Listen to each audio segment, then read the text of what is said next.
오늘은 그리스도인이요 25 가정 그리스도인 25 가정 가운데 13번째 우리 마지막 시간을 가지려고 합니다.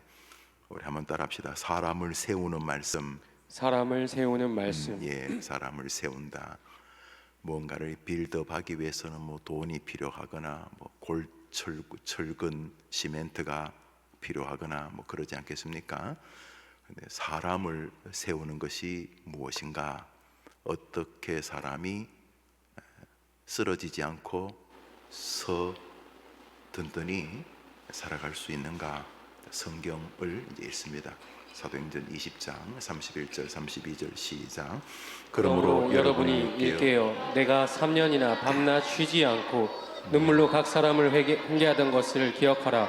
지금 내가 여러분을 주와 및 그 은혜의 말씀에 부탁하노니 그 말씀이 여러분을 능히 든든히 세우사 거룩하게 하심을 입은 모든 자 가운데 기업이 있게 하시리라. 한번 더 합시다. 그 말씀이 여러분을 능히 든든히 세우사 기업이 있다는, 유산이 있게 한다는 의미입니다. 말씀이 사람을 든든히 세운다, 이런 것입니다. 이것을 체험할 때 기독교가 체험의 종교가 되고, 그냥 열심히 교회 다니면 되지, 아버지도 집사님 목사님이시고 권사님이시고 이렇게 하는데 그냥 교회 다니면 되지, 내가 유치부 때부터 나이가 지금 50, 60 될 때까지 짬밥이 얼마나 되는데 하면서 교회를 다니면 교인이죠. 교인, 훌륭한 종교인이죠. 그렇지만 그가 모든 면에서 서 있는 사람인가 하는 면은 어렵게 되겠죠. 왜냐하면 성경은 그 말씀이 여러분을 든든히 세운다고 말하기 때문입니다. 겉으로는 서 있는 것처럼 보이는데 부부 사이에, 부모와 자식 사이에 전쟁이 일어나가지고 겉은 멀쩡히 서 있는데 그 내면은 완전히 초토화되어져 쓰러져 있을 수 있겠죠. 그렇지 않습니까? 모든 인생을 하나님 앞에서 보실 때에 쟤는 든든히 선 초등학교 시절을 지나고 있다. 뭐 초등학생이니까 뭐 완전하겠습니까마는 초등학생 가운데서도 하나님의 시각에서 든든히 서 앞길을 걸어가는 초등학생이 있을 수 있고, 선다는 것이 무슨 말인지도 모르고 마음, 감정, 말 한마디, 인간관계, 하나님과 관계, 자기 앞길을 향한 비전과 비전을 실천해가는 이런 모든 과정이 한 번도 서 있어 본 적이 없기 때문에 그냥 살려져 가는 거죠. 살려져 가는 거는 구데기, 지렁이, 나비, 참새, 소, 말, 양도 그렇게 살려져 가죠. 그런데 하나님 보실 때에 하나님 눈앞에 하나님이 원하시는 방향으로 든든히 서가면서, 특별히 든든히 서가는 사람에게 부산물로 떨어지는 기업, 헤리티지, 유산이 있는 성도들은 소수일 수 있다. 중요한 것은 그 말씀이 너희를 든든히 세워 하나님이 너에게 주시고자 하는 기업을 얻게 하신다, 이런 것이죠. 자, 한번 따라 합시다. 사람을 세우는 말씀. 이제 그것을 이제 상고하는 것입니다. 지난번 했던 일과를 넘어서 우리 이제 2페이지 밑에서 한 열 몇째 줄에 이처럼부터 읽습니다. 이것은 말씀이 사람을 세운다는 의미에 관한 것입니다.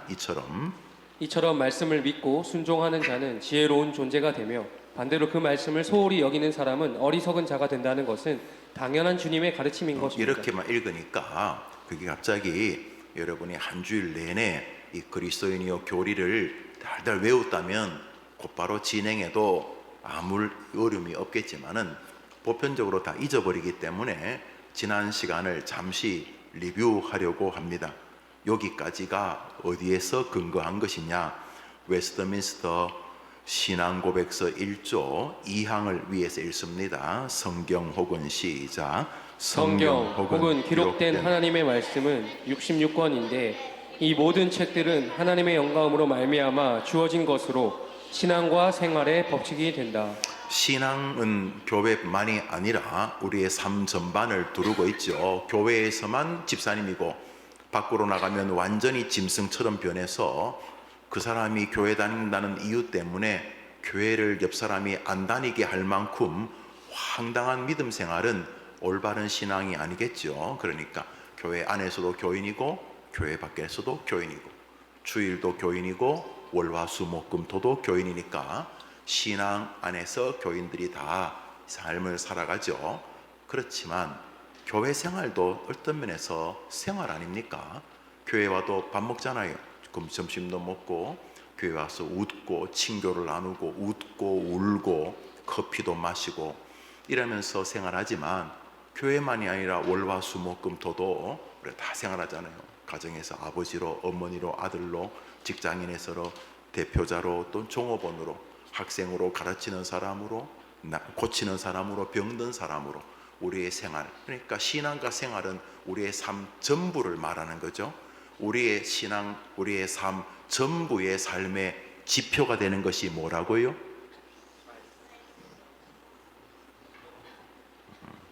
그냥 무조건 말하죠.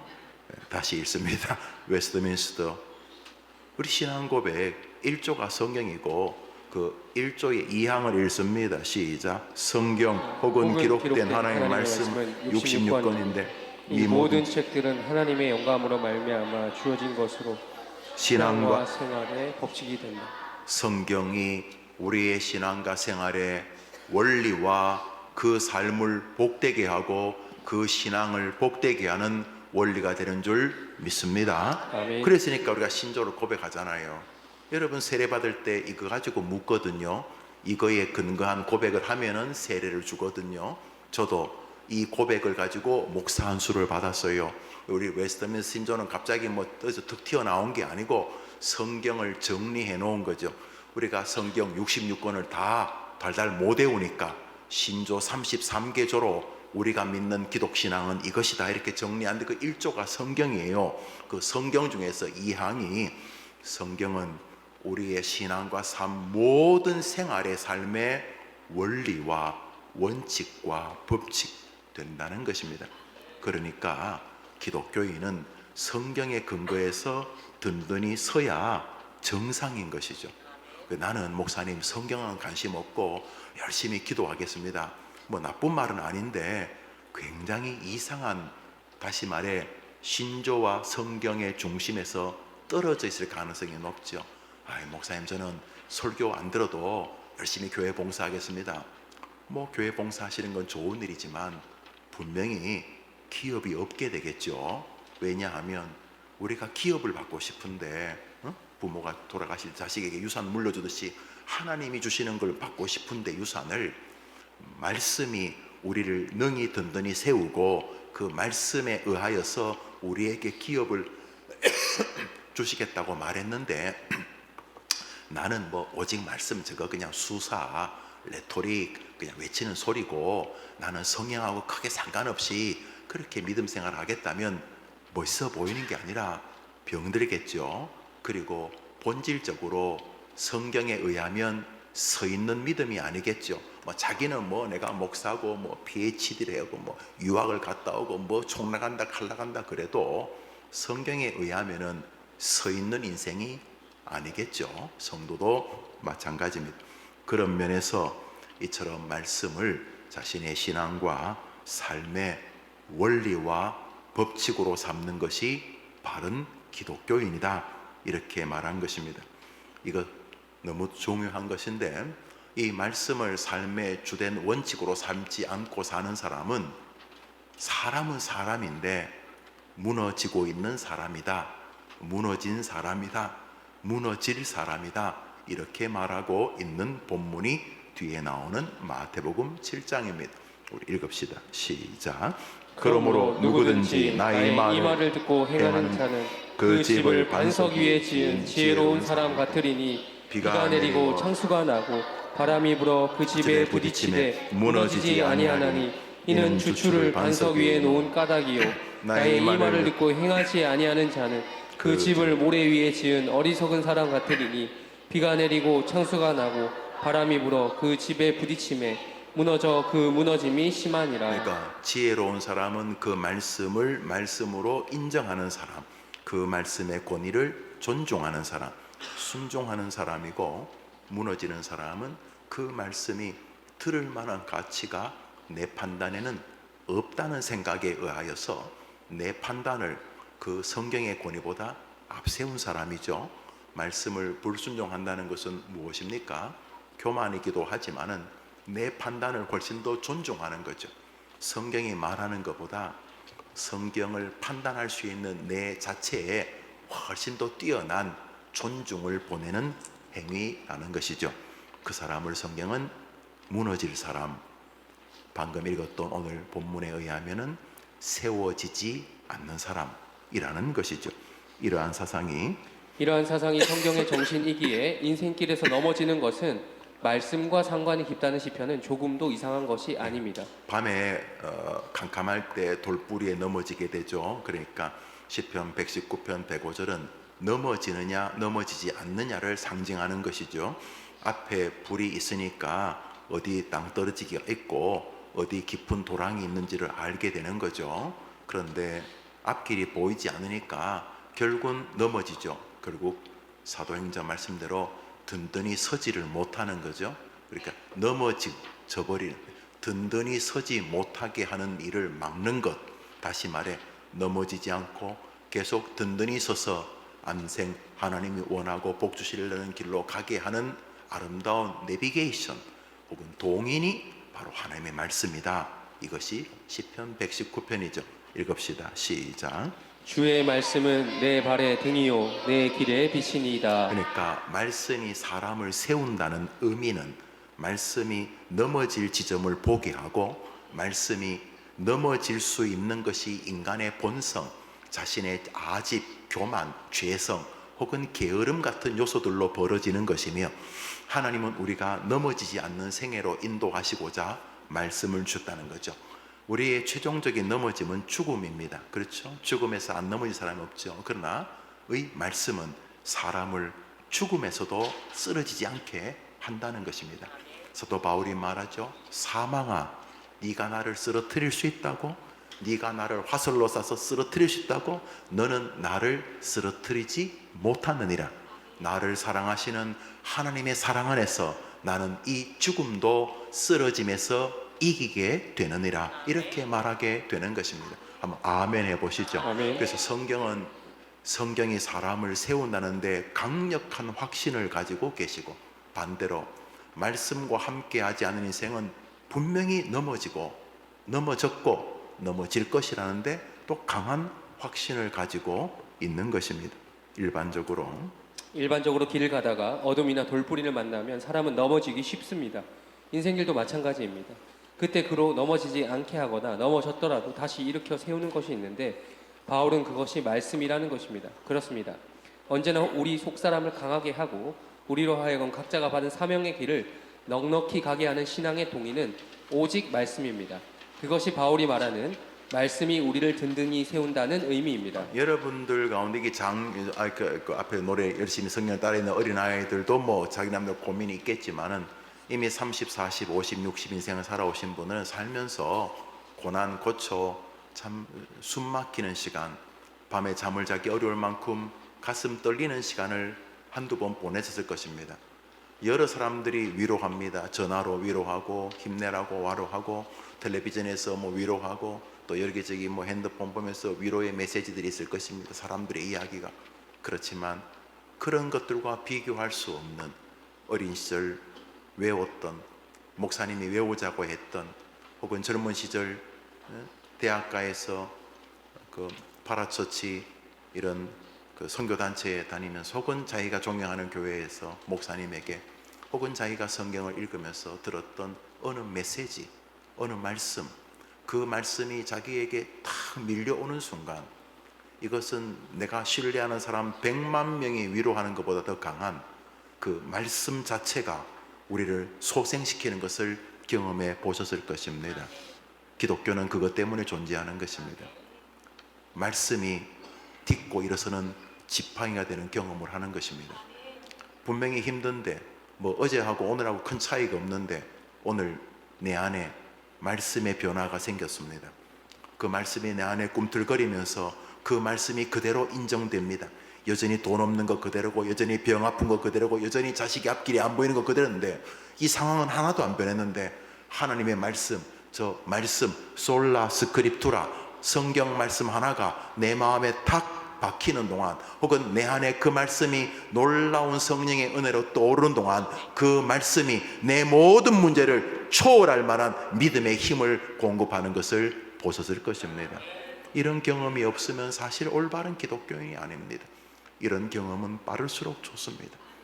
초등학교보다 유치원 때, 더 어릴 때 아이들이 말씀으로 위로를 받고, 말씀으로 하나님이 나를 보내셨다는 사실을 깨닫고, 말씀으로 주님이 나와 함께 한다는 걸 깨닫고, 내가 잘못하면 하나님이 아파하신다는 것을 깨닫고, 그게 그냥 느낌이 아니라 말씀에 근거해서, 그리고 말씀에 근거해서 왜 주님이 십자가에서 나를 위해 죽으셨는지를 깨닫는 동안 말씀이 이 아이들을 지켜낼 때 부모님이 100만 마디 잔소리하는 것보다 더 위대한 아이가 되는 것입니다. 성경에 의하면 그 말씀이 너희를 능히 든든히 세운다는 것입니다.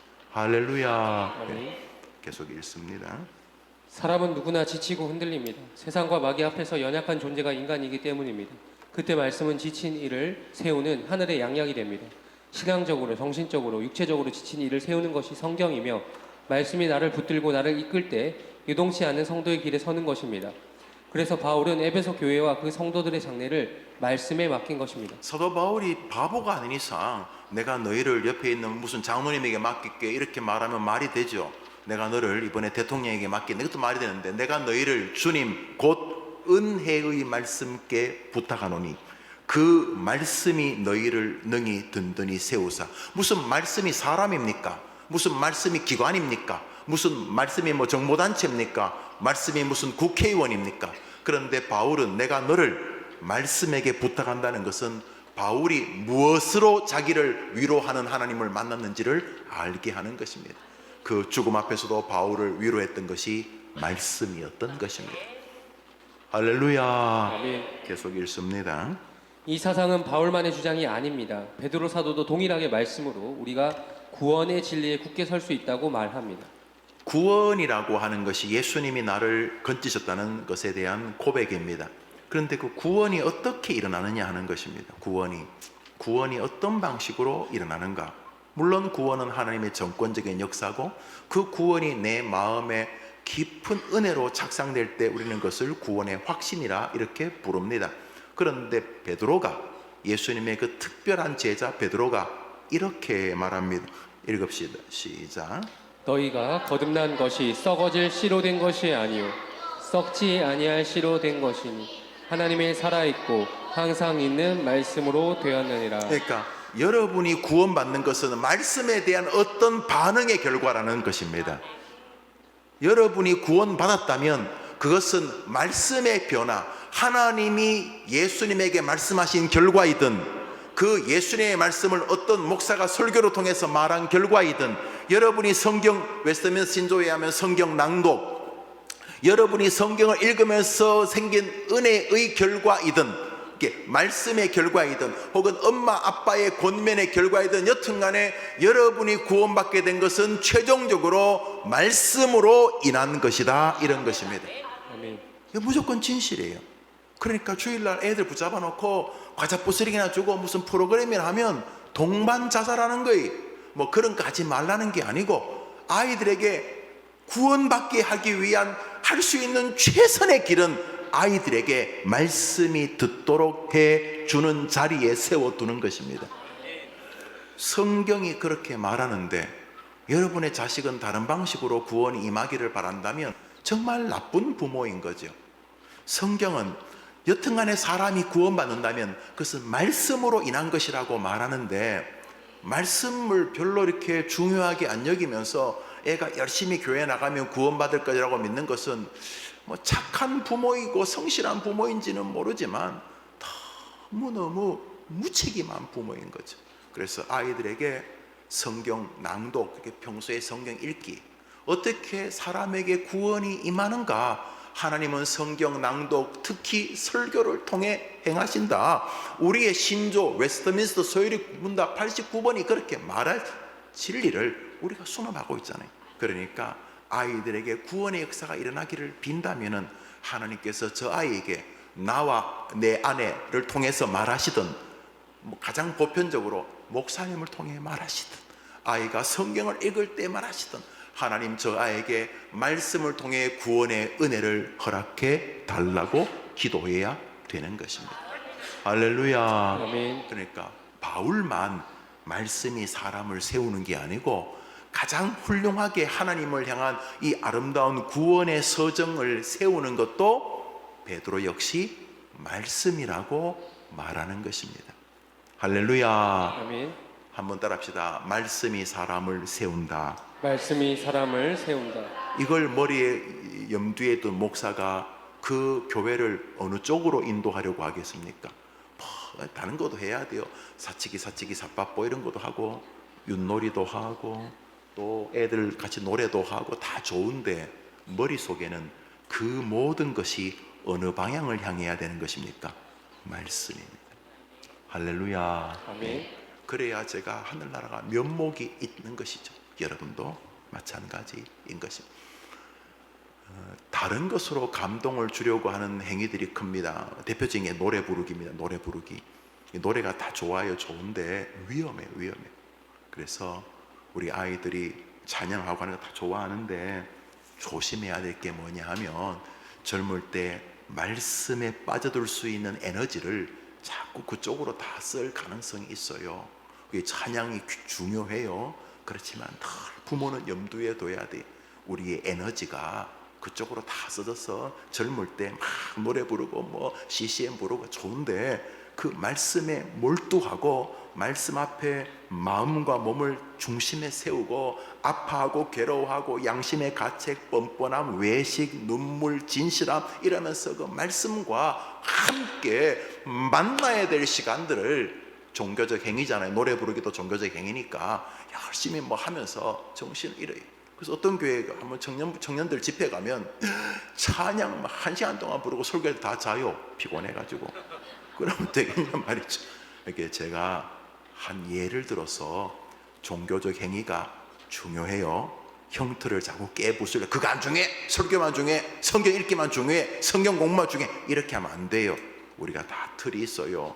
왜냐하면 아무리 말씀을 좋아해도 먹어야 돼. 먹고 쉬고 또 좀 놀고 또 이렇게 웃고 또 사랑하는 사람하고 교제도 하고 또 말씀을 들어야 돼. 그런 것들도 다 중요한데, 말씀을 다른 것하고 비슷한 수준에 놓거나, 그러니까 예배 시간에 많잖아요. 광고도 있고, 또 있어요? 헌금도 있고, 특송도 있고, 그래. 설교나 광고나 다 같은 수준이 아니고 늘 말씀 중심으로, 목사든 성도든. 왜냐하면 내가 든든히 서야 되니까. 목사가 든든히 서야 안 되겠어요? 여러분도 인생에서 든든히 서야지. 든든히 서는 엄마 아빠가 되는 길은 말씀에 있는 줄 믿어야 되는 거죠. 이게 개혁교회. 이게 리폼드 처치. 이게 개혁교회. 그래서 개혁교회는 항상 말씀과 함께 사는 거죠. 왜냐하면 말씀이 내 아이와 나를 세울 것이기 때문인 것이죠.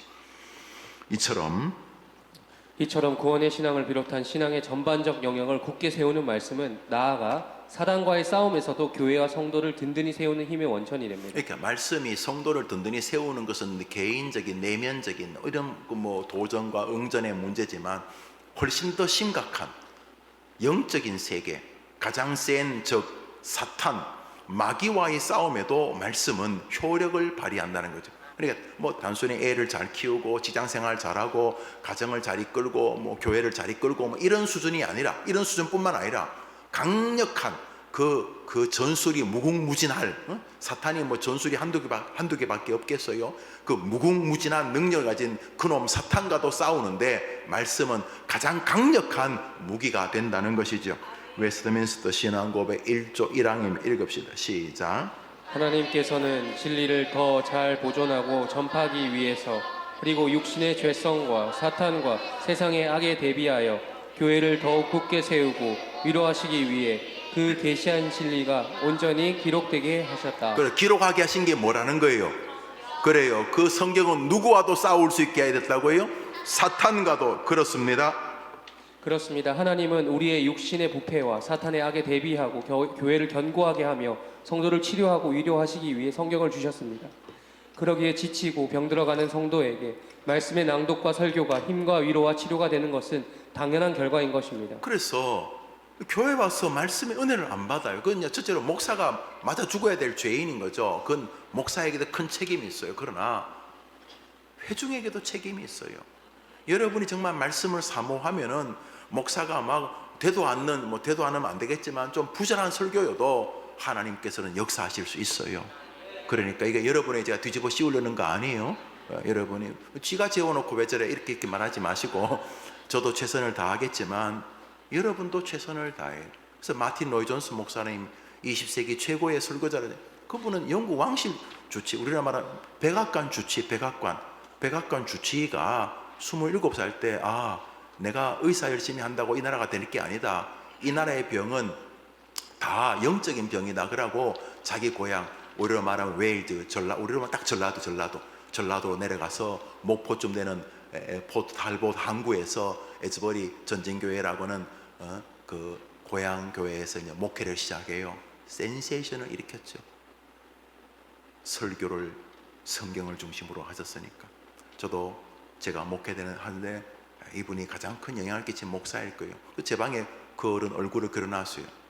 참 내가 이 성경 설교 볼 때마다 닥터는 이 본문을 어떻게 봤을까 그런 생각을 내가 하거든요. 뭐 제가 웬만한 책은 다 본 것 같아요. 그 어른이 번역 하여튼 그 어른이 썼다는 책들은 그 설교집들은 본 것 같은데 볼 때마다 그런 생각을 하게 되는 거죠. 근데 그분이 뭐라 하냐면 한번 합시다. 설교는 목사와 회중이 같이 준비하는 것이다. 제가 볼게요. 하나님 저 성도들에게 말씀을 통해 은혜를 내려 주옵소서. 회중들도 하나님 저 목사님을 통해 나에게 말씀하여 주옵소서. 같이 준비하는 것이죠. 할렐루야. 아멘. 저는 우리 교회가 그런 교회라고 생각을 합니다. 특별히 어린아이들까지 아주 예배를 잘 드립니다. 초등학교 아이들이 수백 명씩 우리에게 오고 또 증가하는 것은 정말 기적입니다. 여러분 우리에게 9시 예배 봐보시죠. 제가 안 친절하잖아요. 뭐 초등학생들이 10분 설교든 제가 30분 40분 설교, 애들 잘 듣습니다. 애들이 저를 불쌍히 여기서 잘 들어줍니다. 그래서 애들이 설교 정리하면 깜짝 놀래요. 부모님들이 저녁에 물어보면 엄마 아빠가 기억 못하는 거 다 기억한다는 게 저 아이들 기대가 됩니다. 우리 해림교회 주일학교를 통해 하나님이 저는 일하실 것을 확신합니다. 우리가 이 땅에 있을지 우리가 하늘가 있을지는 모르지만 그렇게 될 것입니다. 왜요? 말씀이 사람을 든든히 세운다고 약속하셨기 때문인 것입니다. 그래서 설교와 성경 낭독이 성경 읽기를 말합니다. 여러분의 성경 읽기와 설교가 여러분에게 위로와 치유가 되지 않으면 어딘가가 이상한 거예요. 어딘가가 목사가 병들었든지 성경 말씀이 시원찮든지 성경 자체가 원래 거짓말이든지 아니면 여러분이 병들었든지. 그래서 말씀의 은혜가 되는 것은 너무나 정상적인 것이죠. 왜요? 하나님은 그곳으로 사람을 세우기로 작정하셨기 때문인 것이죠. 성경 말씀 히브리서를 읽습니다. 시작. 하나님의 말씀은 살았고 운동력이 있어 좌우의 날선 어떤 검보다도 예리하여 혼과 영과 및 관절과 골수를 찔러 쪼개기까지 하며 또 마음의 생각과 뜻을 감찰하나니. 네, 그러니까 치료한다는 거죠. 이게 전부 다 그 수술용 메스, 칼을 말하는 것입니다. 뭐 돌팔이 의사는 뭐 안 그럴지 모르겠는데 우리 예수님이 어떤 의사입니까? 어떤 의사? 요즘 보니까 그 신기한 미국에서 그 의사 50명인가 하고 AI하고 대결을 했는데 어떤 진단을 했는데 의사들은 55%쯤 맞췄고 AI는 뭐 95%를 맞췄다나? 그래서 이제 미국 국민들에게 당신이 그 치료를 할 때 그 누구에게 수술을 받고 싶습니까? 그러니까 로봇한테 수술 받고. 큰일 났어요. 내가 뭐 의사 굶어 죽을까지 걱정할 건 없지만은 참 세상에 그래졌어요. 여러분 뭐 컴퓨터나 AI가 더 탁월한지는 모르지만 여기 하나님이 칼을 들고 수술하면 AI가 이기겠어요? 하나님이 이기겠어요? 하나님이 뭐라 그랬어요? 주의 말씀으로 내가 너를 능히 고칠 수 있다. 거의 정신적이고 뭐 바람만 불면 뛰어내리고 싶고 막 애가 울면 막 죽고 싶고 뭐 이런 뭐 글쎄 뭐 영혼의 감기라 그러나 뭐 우울증부터 시작해서 정신병, 육체적인 병, 경제적인 문제, 불안한 진로 뭐가 됐든 간에 우리 주님의 말씀은 살았고 운동력이 있는 탁월한 능력의 칼이기 때문에 그 칼을 든 하나님께서 완벽하게 우리의 병든 것을 치료할 수 있는 줄 믿습니다. 신조가 그것을 이런 것들을 다 합쳐서 말씀이 우리를 든든히 세운다는 교리를 가르치고 있는 것이다, 이런 것입니다. 그것이 말씀이 병든 자를 치료한다는 성경의 정신입니다. 시편 107편을 읽읍시다. 시작. 저가 그 말씀을 보내어 저희를 고치사 위경에서 건지시는도다. 우리는 이 진리를 부정하지 않습니다. 하나님께서 말씀을 보내어서 말씀을 접하는 사람을 보내서 말씀의 그 전능자 주인의 의도를 담아서 여튼간에 말씀으로 사람을 죽어가는 자리에서 건지는 것은 하나님의 트레이드 마크인 것입니다. 그러므로 말씀으로 날마다 자신에게 은혜 주시기를 기대하는 것은 그분의 말씀을 기다리는 자녀의 마땅한 태도입니다.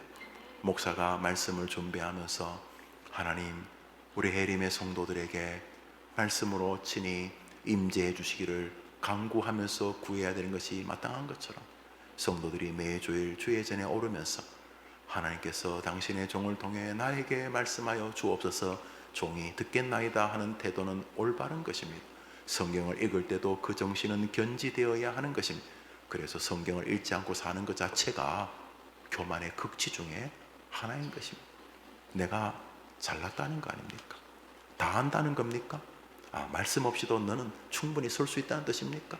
나는 내 가정을 충분히 말씀 없이도 내 개인기를 동원해서 내 개인 드리블을 통해서 내 아이를 잘 키울 수 있다는 것입니까? 그러면 말씀이 우리를 든든히 세운다는 하나님의 의도는 어떻게 되는 것입니까? 완전히 여러분에게 쪽팔리는 것이 아닙니까? 하나님은 말씀으로 여러분을 세우고 싶은데 여러분은 성경을 완전히 동아대백과사전처럼 1년에 한 번 뒤적거리고 교회 올 때 먼지 털어오고 그러면 어떻게 되겠습니까? 설교 시간에는 딴짓이나 하고 그래서 말씀이 여러분을 세운다는 것은 죽은 이야기가 되는 것 아닙니까? 우리 해림교회 주일학교가 잘 자라고 있으니 이 아이들이 우리 조국을 지키실 줄 저는 믿습니다. 왜요? 말씀이 사람을 든든히 세운다고 약속하셨기 때문인 것입니다. 이처럼 말씀은 그 목표를 이루고자 역동적인 활동을 하는 존재요 인격적인 특성을 갖춘 살아있는 존재입니다. 그 말씀을 읽고 듣고 묵상할 때 성도는 다시 든든히 서게 되는 것입니다. 다시에 동그라미 다시 우리가 늘 다시 우리가 넘어졌으면 오늘 또 다시 시작하는 거죠. 그게 하나님의 은혜 아닙니까? 다시 성경 읽기, 다시 날줄을 꺼내 들었어요. 다시 설교를 중심으로.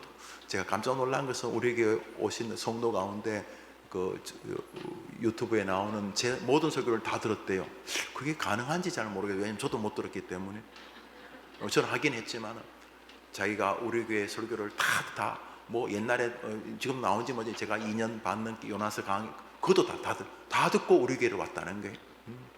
속으로 참 별 사람 다 있다 싶지는 여튼간에 얼마나 그 말씀을 사모하는 거냐 말이죠. 말씀과 함께 남은 생애를 사는 것은 의무가 아니라 권리인 줄 믿으시기 바랍니다. 우리의 몇 안 되는 영광의 권리입니다. 디모데후서 3장 읽겠습니다. 시작. 또 어려서부터 성경을 알았나니 성경은 능히 너로 하여금 그리스도 예수 안에 있는 믿음으로 말미암아 구원에 이르는 지혜가 있게 하느니라. 모든 성경은 하나님의 감동으로 된 것으로 교훈과 책망과 바르게 함과 의로 교육하기에 유익하니 이는 하나님의 사람으로 온전하게 하며 모든 선한 일을 행할 능력을 갖추게 하려 함이라. 두 번째, 여러분이 이제 교리서는 사실은 좀 여러분이 많이 이렇게 읽으시는 게 좋습니다. 교리의 장점은 안 변한다는 것이고 단점은 시간이 지나면 빈틈이 벌어진다는 것입니다. 아마 우리의 죄성 때문에 그런 것 같아요. 그래서 사단도 이렇게 끼어들고 교리가 탄탄히 서 있는 사람은 이단들이나 사단이 뭔가 넘어뜨리기가 좀 복잡하니까 그래서 시간의 망각을 활용해서 우리의 교리와 교리 사이를 좀 느슨하게 벌리게 됩니다. 그래서 이 교리 저 교리가 막 뒤섞이게 되고 칭의 성화가 막 혼란스럽게 되어지게 되는데 여러분 신조를 가까이 하되 제일 좋은 것은 웨스트민스터 신조와 소요리 대우리 문답을 늘 정기적으로 읽는 것입니다. 그러면 이 시대 교회 설교들이 얼마나 이상해져 있는지도 느끼고 또 여러분도 어디서 길을 좀 잃었는지도 보실 수가 있게 되지요. 말씀이 우리를 세우도록 우리는 어떻게 말씀을 되냐. 원칙적으로 이제 말씀이 우리를 세운다는 것을 이제 다 동의합니다. 아니 성경이 그렇게 말하니까 동의합니다. 그러면 how, 어떻게 그 말씀이 우리를 세운다고 할 때 어떻게 말씀이 세웁니까? 하나님 쪽에서 말씀을 통해서 어떻게 합니까? 혹은 내 쪽에서 그 말씀에 어떻게 접근해야 됩니까? 당연한 물음이겠죠. 그것에 대한 답변은 우리가 고백하는 신조에 잘 나타나 있습니다. 웨스트민스터 소요리 문답 89번 읽읍시다. 시작. 제가 문제 읽을게요. 말씀이 어떻게 구원을 위하여 효력이 됩니까? 시작. 하나님의 영이 말씀의 낭독, 특별히 설교를 효력 있는 방도로 사용하시어 죄인을 설복하고 회개시키며 거룩함과 위로로 그들을 세워 믿음으로 구원에 이르게 합니다. 말씀이 어떤 방식으로 우리를 이렇게 뒤에 나오는 모든 문제들에게서 이기게 한다고요? 성경의 낭독이 뭐예요? 읽는 거. 성경을 읽을 때 하나님께서 역사하신다고 믿으면 아멘 해보세요. 그 중에서도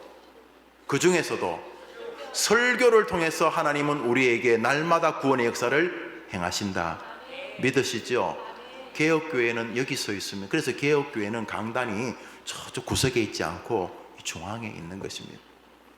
하나님께서 성경의 낭독과 설교자를 통해서 나에게 말한다고 믿고 살아가고 죽어가는 것은 몇 안 되는 복입니다. 성경을 비아냥거리는 시절이고 설교 혹은 설교자를 비아냥거리는 시절입니다. 멋있어 보이고 샤프해 보이지만 동반몰락하는 길입니다. 하나님께서 성경 낭독 읽기와 말씀 선포 설교를 소중히 여기는 목사와 성도들의 교회 해림교회 되게 해주시기를 간절히 바라는 것입니다. 아멘. 읽습니다. 성경 읽기, 낭독과 설교가 사람을 살리는 것임을 알고 말씀에 마음의 귀를 기울이는 일에 힘을 기울여야 합니다. 그러니까 우선 말씀이 우리를 든든히 세운다는 그 원론에는 동의하는데 어떻게 해요? 그게 뭔 말인데요? 그러면 먼저 여러분의 성경 읽기의 태도를 점검하시는 것입니다. 여러분이 성경을 도대체 어떻게 대하시는 겁니까? 하루 24시간. 설교는 어떻게 대하시는 것입니까? 목사를 보이라고 하는 것은 아니고 그건 한참 뒤의 이야기고 하나님께서 당신을 빚어가시려고 계획하신 이 말씀이 우리를 든든히 세운다는 이 방식을 우리의 선배들은 신조 안에서 성경 읽기와 설교를 여두는데 여러분의 성경 읽기에 대한 자세는 어떠냐는 거죠. 성경 읽기와 설교에 대한 태도는 거지와 같은데 다른 교회 행위는 왕자같이 행하지는 않느냐는 것이죠. 시간의 비대칭, 정서의 비대칭. 그래서 성경 읽기와 설교에 대한 태도는 너무나 처참하고 교만하기까지 하는데 교회의 다른 일들 많잖아요. 교회 다른 일들 하는 데는 이상한 에너지가 훨씬 더 많이 들어가 있으면 뭘 할 것인가 하는 것이. 다행히 우리 교회는 후자의 힘을 쓰면 그렇게 사람들이 좋아하지 않는 분위기로 바꾸어 가고 있어요. 그래서 소수의 사람들이 이분들이 더 잘하도록 돕는 일에 헌신적이 되어지는 게 좋은 것이죠. 이 본문이 또 이 말씀이 또 잘못 전달되어서 목사님이 다음 주부터 샬롬 서지 말해, 뭐 이런 황당무계하게 결론이 나서는 안 되는 것이고 경향성을 말하는 것이죠. 말씀 낭독, 말씀 읽기와 설교의 은혜가 되면 더 헌신합니다. 말씀 읽기와 설교를 통해 은혜가 임하면 더 성가대하고 싶어집니다. 맞습니까? 예. 말씀 읽기와 설교의 은혜 받으면 직장 출근할 때 콧노래가 나옵니다. 말씀의 은혜가 안 되고 설교의 은혜를 안 받으면 교회 생활이 똥 씹은 것 됩니다. 사회생활도 마찬가지인 것입니다. 왜요? 말씀이 우리를 세운다고 말했기 때문이죠. 정서가 바르게 서고 싶습니까? 아, 저 사람 참 정신, 멘탈이 건강하다. 멘탈도 서야 안 됩니까? 멘탈이 쓰러지면 됩니까? 어떻게 선다고요? 그 말씀이 너희를 능히 든든히 세운다. 그래서 자식들은 어떻게 설까요? 말씀이지. 이게 부모의 눈물이어야 하는 것이죠. 로마서 10장을 읽습니다. 시작. 그러므로 믿음은 들음에서 나며 들음은 그리스도의 말씀으로 말미암았느니라. 그러니까 성경은 계속 우리를 말씀 안에 우리의 마음을 담아두고 싶어 하시는 것입니다. 하나님의 말씀을, 하나님의 말씀을 누군가 귀와 마음으로 듣는 것이 사람을 세우는 길이기 때문입니다. 성경을 듣는다고 했을 때 그것은 성경을 대하는 총체적 사상을 포함합니다. 시편은 그 들음을 묵상이라고 설명합니다. 즉 마음으로 듣는 것입니다. 예, 우리가 성경을 읽을 때 눈으로 읽잖아요. 그렇지만 제대로 읽으면 들리죠. 예? 안 그러면 그냥 넘어가잖아요. 설교도 듣는 것이죠. 그리고 귀와 눈, 이 모든 것이 마음의 귀로 들려지는 것이죠. 그래서 시편은 이 말씀, 시편 구약에서는 말씀, 율례, 율법이 다 같은 의미로 쓰여지는데 그 말씀을 듣는 것을 생각으로 듣는다. 그래서 묵상이라고 표현합니다. 시편 1편 읽습니다. 시작. 복 있는 사람은 오직 여호와의 율법을 즐거워하여 그의 율법을 주야로 묵상하는도다. 그는 시냇가에 심은 나무가 철을 따라 열매를 맺으며 그 잎사귀가 마르지 아니함 같으니 그가 하는 모든 일이 다 형통하리로다. 결국 말씀을 듣고 읽고 묵상하는 일이 말씀으로 든든히 서는 일의 시작인 것입니다. 여러분 줄을 꺼보시죠. 우선 말씀을 듣고 읽고 묵상하는 일이 여러분이 말씀으로 든든히 서고 싶어 한다면 해야 될 첫 번째 스텝입니다. 한 번에 2계단, 3계단 뛰어가려고 하지 마시고 다시 성경을 펴고, 우리 해림교회는 날조라는 교재를 통해서 성경 읽기에 도움을 드리고 있으니까 거기에 먼저 마음을 세우시는 것입니다. 계속 읽으시죠. 사람들은 기독교를 말씀의 종교라고 부릅니다. 창조의 시작이 말씀이며 구원이 그리스도의 말씀에 대한 순종의 결과이며 인류의 종말이 말씀의 이루어짐이기 때문입니다. 하나님 말씀으로 이 땅을 창조하셨습니다. 창세기 1장입니다. 시작. 하나님이 가라사대 빛이 있으라 하심에 한번 답시다. 하나님이 가라사대. 가라사대가 뭡니까? 하나님이 이르시되 말씀하시되. 창조는 말씀의 부산물입니다. 여러분, 이게 너무너무 귀한 것입니다. 창조가 말씀의 부산물입니다. 우리 살다 보면 뭐 A를 만들고 뒤에 남는 부산물이 있잖아요. 가령 참기름을 깨를 볶아서 짜고 나면 남는 게 뭡니까? 깻묵. 천지창조가 깻묵입니다. 천지창조를 무시하자는 게 아닙니다. 천지창조도 말씀의 결과물이라는 것입니다. 심지어 하나님은 말씀 곧 말씀이 하나님이라고 말함으로써 향후에 우리가 성경을 어떤 태도로 대해야 될지를 정해 두셨습니다. 그러므로 말씀을 소홀히 여기면서 무언가 대단한 믿음을 하려는 것은 천지창조보다도 못한, 우리가 천지창조가 아니잖아요. 그 중에 하나 피조물인데 너무너무 말씀을 함부로 대하는 태도가 되는 것입니다. 말씀은 세상을 창조하신 하나님이 사용하신 가장 존귀한 도구였습니다. 참으로 놀라운 말씀의 능력입니다. 하나님은 그 창조의 권위인 말씀을 구원의 유일한 길이신 존귀한 그리스도에게 연결시키므로 후대에 오는 성도들이 말씀의 권위에 의문을 품지 못하게 하셨습니다. 말씀으로 천지를 창조했으니까 천지를 창조함 받은 우리들은 천지 창조를 넘어서 그것을 창조하신 하나님과 그 하나님의 창조의 도구인 말씀을 주목할 수밖에 없죠. 생각해 보십시오. 하나님 말씀으로 창조했으니까 와, 말씀이 도대체 어디까지인가? 그런데 그 말씀의 권위를 주님은 예수 그리스도에게 연결해 놓았습니다. 예수님이 누군데요? 온 천하 만물, 다시 말해 천지가 그 발 아래 무릎을 꿇는, 다시 말해 온 천하 만물이 그 발의 때와 같은 것이 천지인데 온 천지가 그 발 아래 무릎을 꿇는 예수 그리스도를 뭐라고 말해 놓았다고요? 말씀의 권위와 연결해 두셨다는 것입니다. 요한복음 1장 읽습니다. 시작. 태초에 말씀이 계시니라. 이 말씀이 하나님과 함께 계셨으니 이 말씀은 곧 하나님이시니라. 그가 태초에 하나님과 함께 계셨고 만물이 그로 말미암아 지은 바 되었으니 지은 것이 하나도 그가 없이는 되는 것이 이 독특한 없느니라. 논법, 말씀과 천지 창조의 주권의 하나님과 말씀과 예수님을 연결해 두심으로 향후에 우리가 성경을 어떻게 대하고 살아야 하는지를 단정해 놓으셨습니다. 이보다 더 큰 권위를 찾을 수는 없습니다. 여러분, 우리는 뭐 말할 때 여러분이 뭔가 말이 안 되면 어릴 때 누구를 갖다 붙입니까? 오빠, 음식물 쓰레기통 좀 버려. 왜? 아빠가 오빠에게 버리라고 그랬어. 그러니까 누구의 권위를 갖다 붙이는 겁니까? 아빠의 권위를. 입이 부룩부룩 하다가도 아빠 그러니까 하면서 하죠. 그런데 하나님은 무언가를 말할 때 당신보다 더 높은 권위가 없으니까 누구를 들먹거릴 수가 없어요. 오늘 우리 여기까지 하겠는데요. 구약에서 유대인들은 지금도 뭔 말을 하면 모세께서 가라서 이렇게 말하거든요. 아니면 이제 모세의 86대 손 랍비 어쩌고 저쩌고가 말씀하시되 이렇게 말하면 조용해져요. 왜냐하면 유대인들에게 최고 권위자는 모세 오경의 모세거든요.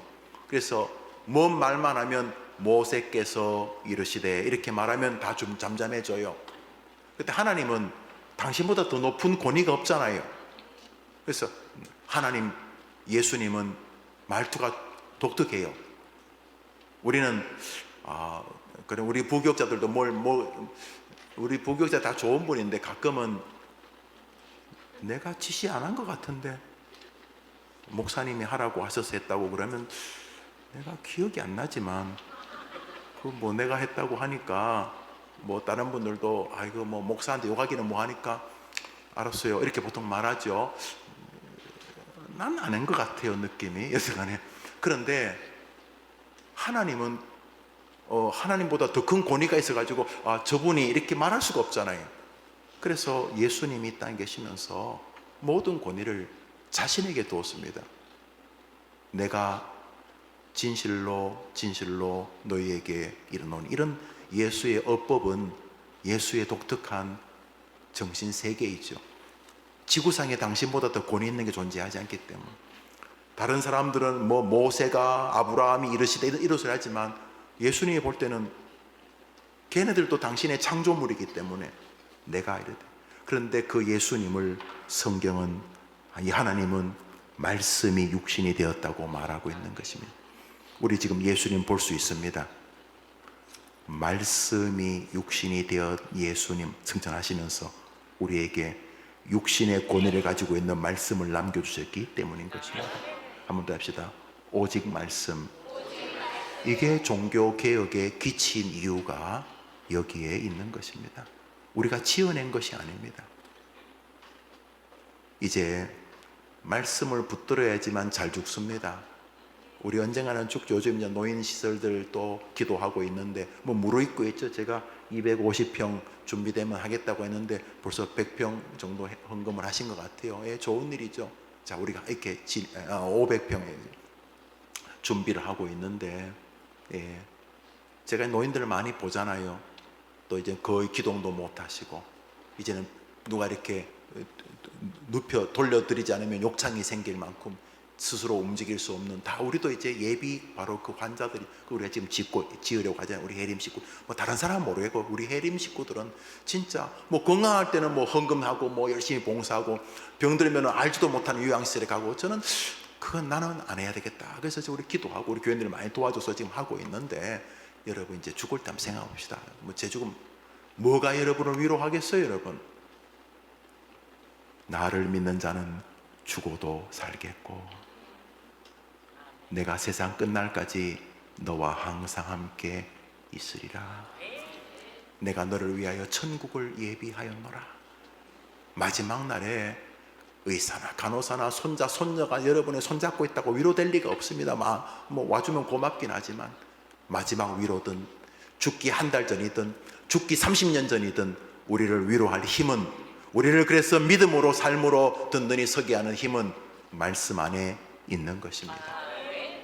이게 우리 개혁교회입니다.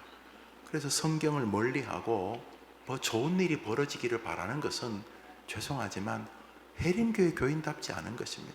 저하고 길게는 21년간, 짧게는 몇 개월간 신앙생활을 해봤지만 제가 다른 것으로 여러분에게 뭘 감동시키려 노력합니까? 그거 다 춘몽 같은 것입니다. 일장춘몽. 그러나 말씀으로 힘을 받으면 우리는 순교도 할 수 있는 줄 믿습니다.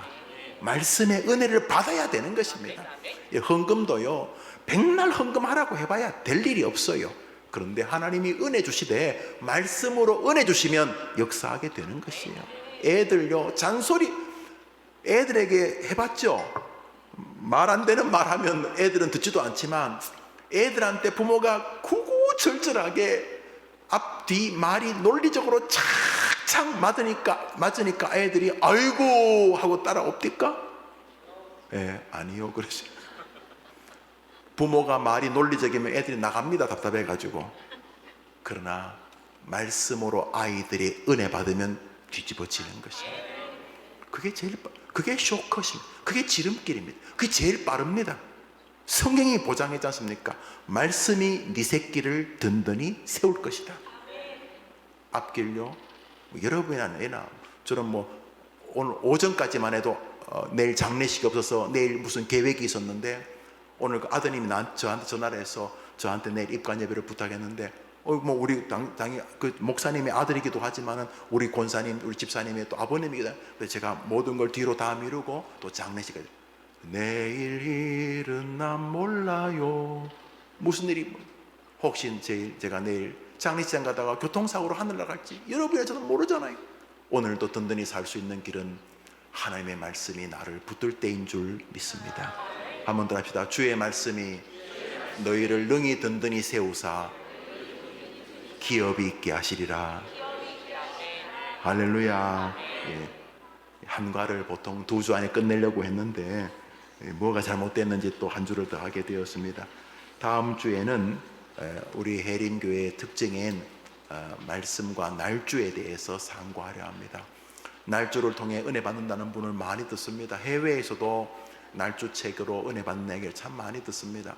날주만이 가지는 독특성이 있거든요. 로버트 머리 맥체인 읽기표를 중심으로 우리 교회가 만든 일종의 성경 읽기 책, 큐티란 말은 이제 안 쓰고 싶은데 나쁜 말은 아니지. 조용한 quiet 타임이 나쁜 건 아니지만 너무 센티멘탈해져 버려가지고 우리 교회 다음 주에는 우리가 날주를 어떤 식으로 유익하게 하며 오늘 공과와 이어지는데 어떻게 성경을 통해 하나님의 말씀을 내 것으로 만들고 자의적으로 내가 듣고 싶은 이야기만 찾아내는 게 아니라 성경이 내게 말씀하시게 하는가, 그것을 우리 오늘 공과까지 마무리하고 다음 주에 상고하도록 하겠습니다. 다음 주 주일날 1부, 2부, 3부, 4부, 5부 예배 다 나오되 특별히 2시에는 꼭 우리 정원 식구들은 고구마, 감자 다 삶아가지고 오고 또 함께 좋은 시간 하시게 되기를 바랍니다. 기도하겠습니다. 자비로우신 주님, 수요일 저녁에 해림가족 100일간의 프로포즈라는 100개의 교리를 상고하고 4개씩 나누어서 그 첫 번째 시간 그리스도인이요 25개 과정을 하는데 13가를 이제 진행하고 있습니다. 하나님 아버지, 말씀으로 사람이 든든히 선다는 게 무슨 뜻입니까? 라는 질문에 함께 교리와 말씀을 통해 상고해 갈 때에 우리 성도들에게 감격과 또 부끄러움과 또 다짐이 있게 해주시기를 원합니다. 성경을 읽으면서 남모를 기쁨과 행복을 맛보게 도와주시고 설교를 들으면서 남모를 감격과 남모를 회개를 할 수 있도록 도와주셔서 해림교회가 다른 모든 것도 즐겁지만은 말씀에 즐거움이 있는 교회와 성도들이 되게 해 주옵소서. 오늘 우리 교회에 다니셨던 한 성도님께서 하나님의 부르심을 받으셨다는 이야기를 듣습니다. 얼마 후에는 다른 성도들이 나의 부고 소식을 들을 텐데 너무 답답하고 안타깝게 마무리되지 않도록 주님 부르시는 그날까지 말씀과 함께 걸어가게 도와주시옵소서. 이 밤에 드리는 예물을 받아주시고 특별히 화재를 당해서 집을 잃고 정부가 주는 몇 평짜리 집에서 모든 흥겨운 삶을 지내고 있을 우리 해림의 성도들에게 하나님이 찾아가 은혜를 내려 주옵시고 성도들에게 함께함의 시간이 되게 해 주옵소서. 예수님 이름으로 기도합니다. 아멘. 하늘에 계신 우리 아버지여, 이름이 거룩히 여김을 받으시오며 나라의 임하옵시며 뜻이 하늘에서 이룬 것 같이 땅에서도 이루어지이다. 오늘날 우리에게 일용할 양식을 주옵시고 우리가 우리에게 죄 지은 자를 사하여 준 것 같이 우리 죄를 사하여 주옵시고 우리를 시험에 들게 하지 마옵시고 다만 악에서 구하옵소서. 대개의 나라와 권세와 영광이 아버지께 영원히 있사옵나이다. 아멘. 우리 자유롭게 기도하시고 돌아가십니다.